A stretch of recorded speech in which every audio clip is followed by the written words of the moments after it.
This is part of Africa, Western Uganda.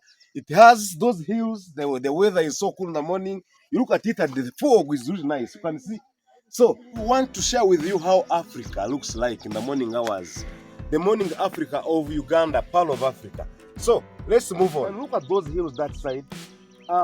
This channel is called Katap's Farm, and today I am enjoying the part of Africa that is the western part of Uganda. So let's move. I show you what we do as a community of peasants, a community of pastoralists, and a community of simple, small-scale crop farmers. Growing our tobacco, we have started with a nursery bed that grows very nicely like this. You see, these ones are just 1 week old. They have germinated. So next is for transplanting, so that you have a very good yield of tobacco. See, all this is a mulched nursery bed for tobacco. Our locally made agriculture is like this. In this community, we plant what we call tobacco. I know some of you have never seen a tobacco. You see it in the market having a cigarette, but this is the real tobacco. The tobacco is grown, it takes about 4 months to mature.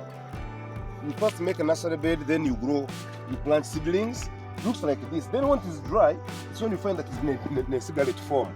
However, for us, we are here doing everything fresh.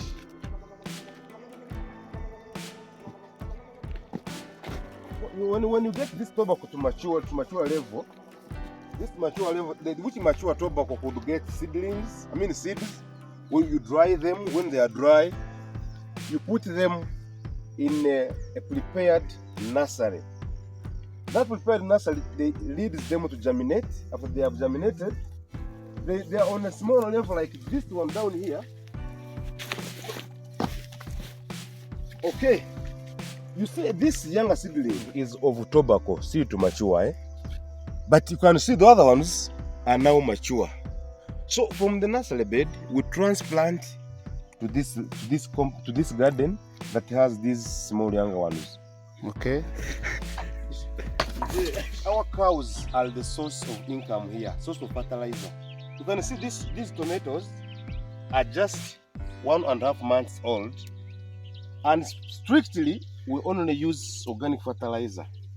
We only put our cows here. As I told you, we tie them this morning for 3 days on the same area, then you shift them to another area. So these tomatoes, as you can see, them looking healthy. It's not because that we did anything like NPK or any other fertilizer. We only use our cow dung to get our tomatoes. Right now, if you're somebody who knows about Irish potatoes, you can see our tomatoes are looking healthy, neighboring Irish potatoes, and this is the power of cow dung. The power of cow dung in our community. This community, as I told you, part of Western Uganda, Kawale, in the hill areas, the Switzerland, the pearl of Africa. So this is our joy, the source of income, the source of food. It's the food crop and again our cash crop. So this potato is our treasure. Who has ever taken a beer in Uganda, especially the Nile beer, Eagle beer, or Club beer? All those are made out of sorghum, especially Eagle beer. The sorghum we talk about is this one. The germinated sorghum. This is grown in Kawale, western part of Uganda, Africa. So the people are so rich that they grow crops one by one. In these hills is really good. Have you ever seen an apple tree in your area? This is now Western Uganda, Kawale, whereby our apples have grown. You can check the fruits. The fruits have grown on.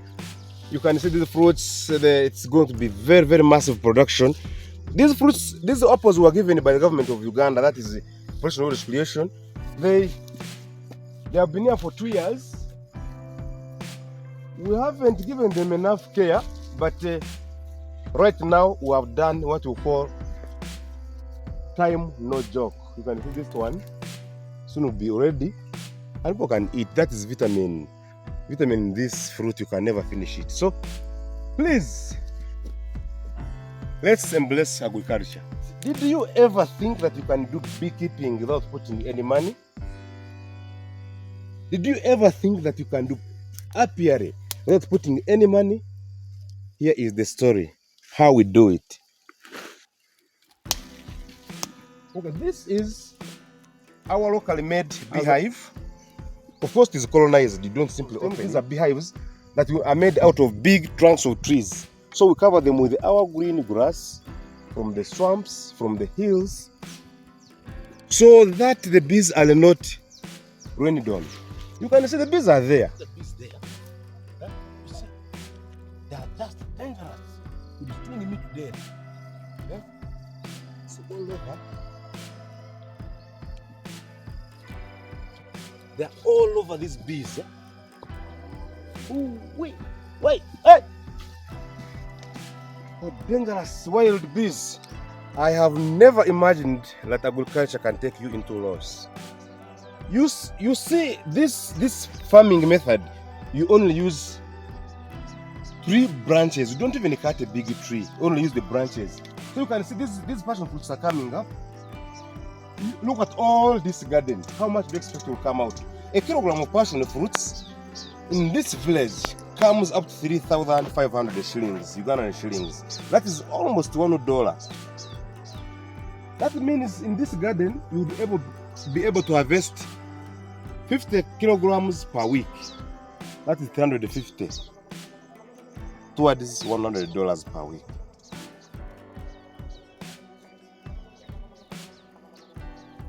These fruits have to be given a direction. You come and do it yourself. You don't wait for anybody. So this one you have to direct it like this. At least for it not to just meander on the ground. This is how we do it. We also prune them. At least you remove the leaves. But this every flower should have a leaf, because you know leaves feed the flowers, put a proper fruit. So you don't remove a leaf where there is a flower. You keep pruning and directing these fruits to move like this. This is what we call village life, village farming. I showed you last time urban farming of passion fruits. Now this time it is village farming of passion fruits. These people in the village don't have threads, don't have nets, but they have their trees free in the forest. You go and cut a branch of a tree, you leave the tree there. We also have to consider environmental conservation. So these ones will work for more than 2 years, and this we use especially eucalyptus trees. Eucalyptus still grows normally. It does not really get wasted like that. So you cut it today, after 2 months it starts germinating again. So we really appreciate eucalyptus plantation in this village because of this kind of agriculture. You can imagine all this land is really 5 acres of passion fruit. Too much labor intensive, but worth it. You come and direct these fruits. Every morning you pass here, you remove the weeds. Remove the weeds like this. You ensure that there's no weed down there. So this whole week, we'll take it in these fruits. At least we'll clean them up. This is not a joke. It's something serious, guys.